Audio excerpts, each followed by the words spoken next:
You're listening to UTS, the official podcast of Cheltenham Saracens RFC. We're walking along, we're singing a song, we're walking in the Sarries Wonderland.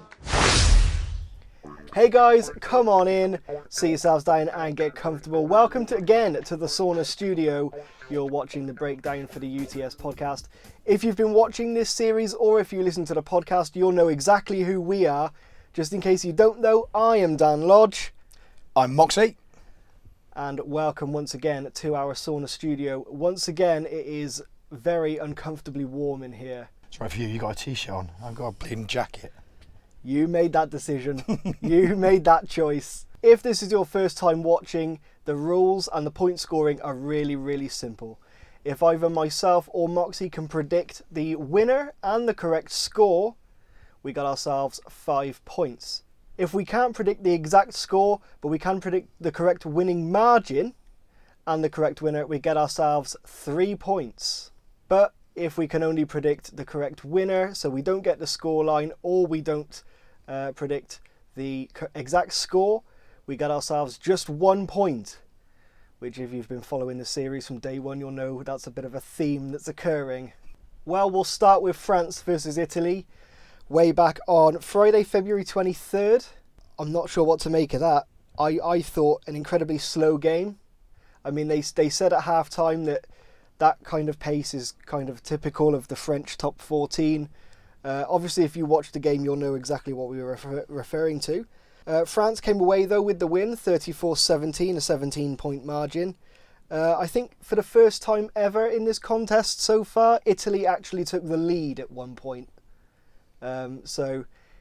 Just if you need to sit down or if you need to get a drink, then just feel free to pause right now. If you didn't, or if you're just coming back from that, we're still on France versus Italy. I'll be honest, I must have fallen asleep right at the start. You didn't miss much. No, I didn't actually see it because again, I must have been asleep. It was, like you say, it was a bit of a ball fest.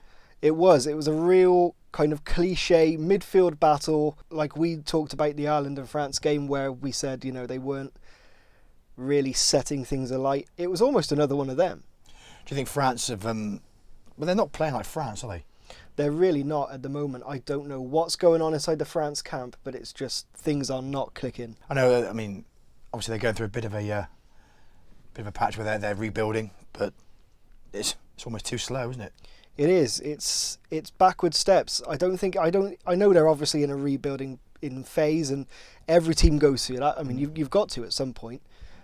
But honestly, it doesn't feel like a rebuilding phase. It feels like a backward step. Could this have been then a good opportunity for Italy to maybe come away with some points? It could have been, to be fair. Italy's forwards did a really good job. The driving maul. Right, okay. Unbelievable stuff. That's actually how they got their try at the beginning. It wasn't actually touched down. It was held up, but basically the French pack had brought down the maul, so it was a penalty try. Oh, okay. All right. So yeah, unbelievable stuff from Italy's forwards, has to be said. But I think probably true to form that France were too strong. Obviously, again, home advantage, and we'll come into the home advantage. We've talked about it all season, and I think there is one game, it's the elephant in the room, really. We'll get to it because it really does show home advantage. Dying to. He's absolutely dying to. Oh, like a dog on hot chips. You have no idea. Both of us predicted a France win. Neither of us were accurate enough to predict the correct score or the correct winning margin. You came very close, though, with 20 points. But just to predict in the France win, we get ourselves a point each. Ireland versus Wales. I never expected this. I mean, did you see this game? I saw a lot of it. Yeah, it was a mad game, wasn't it? It was. I never once. I mean, we spoke about it in the last time that Ireland and Wales is always a real difficult one to predict. I never expected that from Ireland. 79% possession. That's unheard of in the Six Nations. Do you know what I mean? That is absolutely... But looking at it on the flip side, how can you have 79% possession and only win by 10 points? Well, there you go. I mean, it literally was, I think, the 82nd minute or something, and Wales were on the attack. And as it was a very wayward, kind of Latchford-esque, shall we say, fling out to the outside centre, and it was intercepted. So, and that's when, you know, it was touched down by Ireland and made it a 10-point result. Because you were desperate for a penalty, weren't you? I was, and Ireland, I think, was it an Ireland penalty would have got me my my margin? Yeah. I would have been over the moon with that. And as it was, they got themselves a try. So, I mean, a win's a win, don't get me wrong, I'll take it. And now Ireland stand as the only team capable of a Grand Slam. Whether or not it will be happen, I don't know. But that's neither here nor there for right now. But we spoke about this on the last episode, actually, Ireland not killing the game off. And it's another case of it here. 79% possession, and they don't absolutely put Wales away. Wales were constantly coming back. I mean, it's all about game management, isn't it? Yeah. And they've shown that, and they were. I don't know if I don't really want to even say it about them, but they were almost unlucky. Yeah, no, they were, to be fair. I think had Wales maybe an extra 5 minutes on the clock, and I reckon that scoreline could have been completely different. I'll hold my hands up and I'll admit that. Again, Ireland made substitutions near the end, and once again, like Italy, let the opposition back in. Obviously, with Italy, the game was done and dusted by then. But against Wales, they made a couple of substitutions in the last, quarter of an hour to 10 minutes, and it opened the door. It really did. I mean, it just shows again you've got to keep going right to the death. Have to be said though, Wales, fair play, unbelievable that they carried on fighting. A lot of teams, their heads would have gone down, and Wales absolutely didn't. They carried on fighting, and they had the real belief that they could have actually come away with the result. Luckily enough, a very long range pass was misplaced, and I think some of this is intercepted. Wales have been totally written off before the tournament, and they're obviously trying to prove people wrong.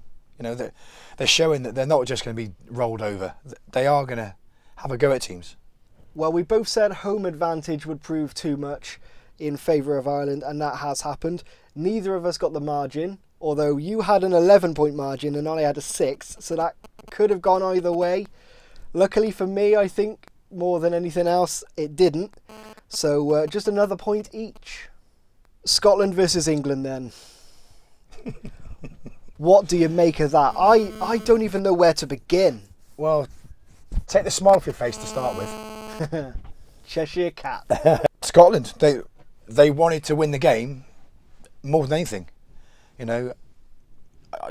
I'd hesitate to say more than England, but they almost did. It was all about Scotland. They come out, passion, fire in the belly. They come out and they had one goal, and that was to smash England, and they did that. They did it quite comfortably.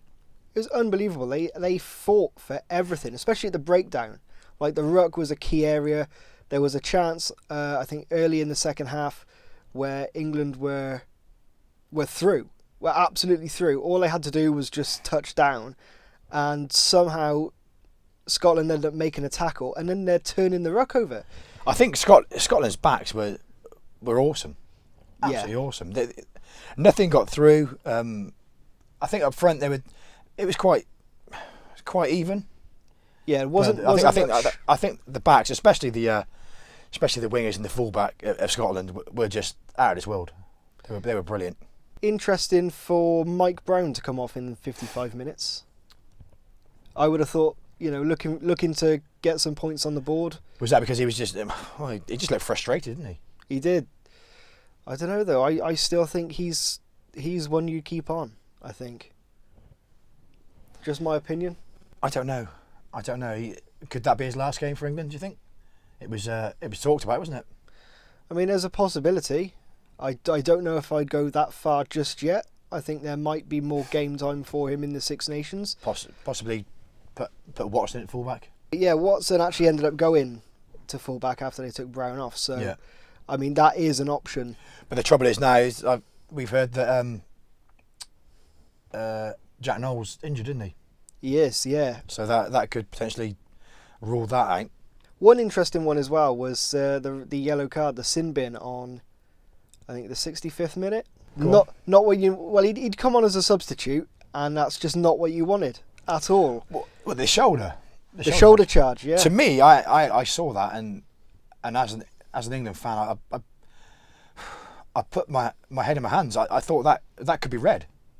Yeah, I did wonder, because there is so much made of these head injuries now, concussions. Well, look at Sonny Bill against the Lions. Yeah, Almost the same thing.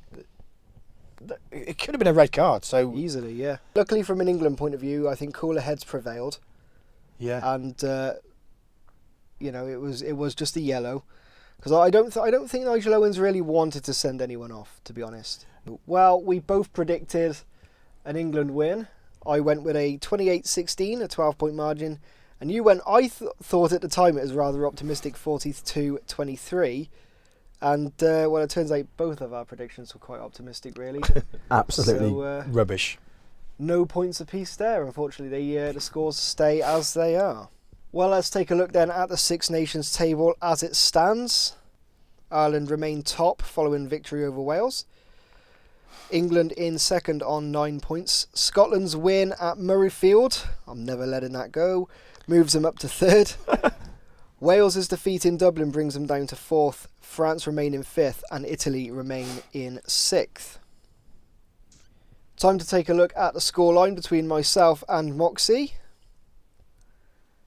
And as you can see, last week's results, and once we put in the results from this round, Moxy finds himself still a point ahead. 6 points to 7 as we enter round 4. While talking of round 4, let's have a look at the fixtures. Tomorrow at 2:15, Ireland host Scotland. That's going to be a tough one.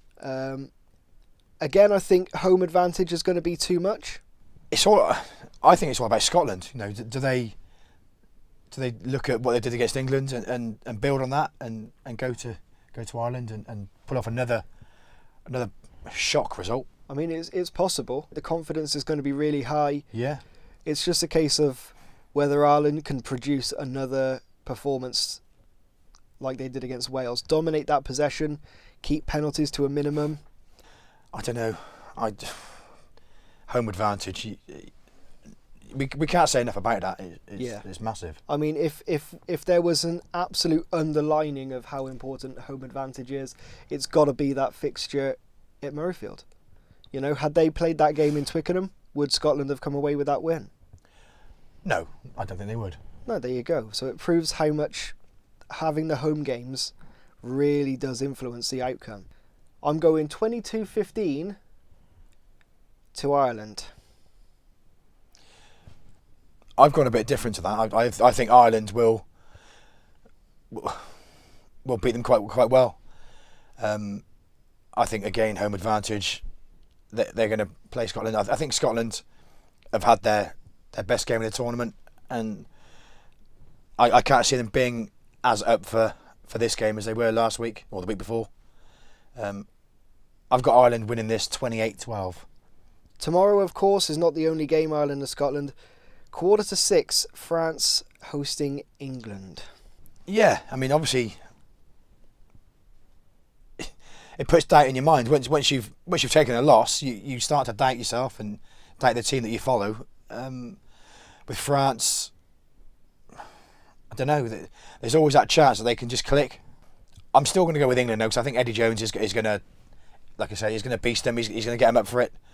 And I've actually got them winning quite well. I've got them winning 33 points to 18. Again, this goes back to the kind of when we discussed in the first episode which France is going to turn up, because they've not been on the best of form, but then you think, is that going to be enough for them to produce a performance? I've been very optimistic again. I don't think it's going to be a very high scoring game. I think it's going to come down to just 7 points. I've gone with England 27, France 20. I think the home advantage isn't going to help France at all. I think because of the form they've been in at the moment, I think England are just going to be too strong. Sunday, 3 p.m, the final game of round 4. Wales host Italy. Now I think it's safe to say, or maybe it's not safe to say, maybe, you know, Italy will turn around and completely prove us wrong. I've gone with quite an optimistic one on here. I've gone with a 24-point margin, 34-10 in favour of Wales. I just think Wales will just be too strong. I think attacking wise, like they were against Ireland, they looked so dangerous all the time. I just think Italy just won't have anything to answer. Unfortunately, I do tend to agree with you. Italy again, just, you know, they're struggling again this year, aren't they? Wales at home in that big stadium, that I think they're going to win 26 points to 16, 10-point margin. See, I think Italy will be will put up some resistance, but I think they've got to show signs of being able to compete in the Six Nations. So anyway, let's take a look at our predictions. We'll just go over those again. I've gone with Ireland 22, Scotland 15, France 20, England 27, and Wales 34, Italy 10. Yeah, I've gone with Ireland 28, Scotland 12, France 18, England 33, Wales 26, Italy 16. Well, that closes out round 3's scores and round 4's predictions. If you're a first time viewer, make sure you go and check out all the other episodes. They're all free, and you can hear some of our thoughts on the teams coming into the tournament and some of our past predictions. We also recommend you go and check out the podcast if you haven't already. Head over soundcloud.com/Cheltenham Saracens RFC. If you're not a SoundCloud user, and we know some of you aren't, go and check out our website, utspodcast.com, where you can find out more about us as presenters. You can find out some of our guests. If you can't name a guest, maybe you can identify them from a photo. So go and check that out, utspodcast.com. We also have other platforms for you to listen on. Doesn't have to be SoundCloud. Some of them you can listen directly from your browser. You don't need an app. The UTS podcast is also on social media, Facebook and Twitter.com/the UTS podcast. We're also on Instagram now. We've got a brand new Instagram account. That one is also the UTS podcast. So we've had it for just under 2 weeks. We've got a few followers already, which is awesome. So give us a like, drop us a comment, give us a follow if you haven't already. Just share us the love on Instagram. Right then, we'll be back next week, March the 16th, to go through this round and to make our predictions for that final round. All the games on March the 17th, St Patrick's Day. Thanks very much for watching, and we'll see you next week. See you soon.